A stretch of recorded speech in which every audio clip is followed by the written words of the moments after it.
শ্রেষ্ঠ দুটি আমল, এই আমল দুটি প্রতিদিন সকালবেলায় সূর্য ওঠার আগে করতে হবে। প্রতিদিন সকালবেলায় ফজরের নামাজের পরে এই আমল দুটি করে তারপরে ঘর থেকে বের হবেন।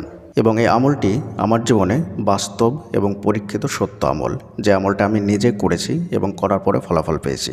আলহামদুলিল্লাহ, এই আমলটা করার পরে আমার সব ধরনের দোয়া কবুল হয়। কোনোটা একটু আগে কবুল হয়, কোনোটা একটু পরে কবুল হয়। আর এই আমলটি আল্লাহ তাআলা কোরআনের মধ্যে উল্লেখ করেছেন আমলের জগতে সর্বশ্রেষ্ঠ আমল। যাদের দোয়া কবুল হচ্ছে না তারা এই আমল দুটি করে দেখুন, ইনশাআল্লাহ 100% আপনার দোয়া কবুল হবে। শুধু দোয়াই কবুল হবে না, আপনার জীবনে যত ধরনের সমস্যা আছে সমস্ত সমস্যা ইনশাআল্লাহ দূর হয়ে যাবে।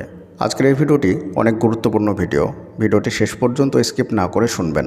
প্রত্যেককে বলছি, যাদের দোয়া কবুল হচ্ছে না বা যারা দোয়া করতে চান বা দোয়া কবুল করাতে চান তাদের অবশ্যই এই দুটি আমল জেনে রাখা দরকার।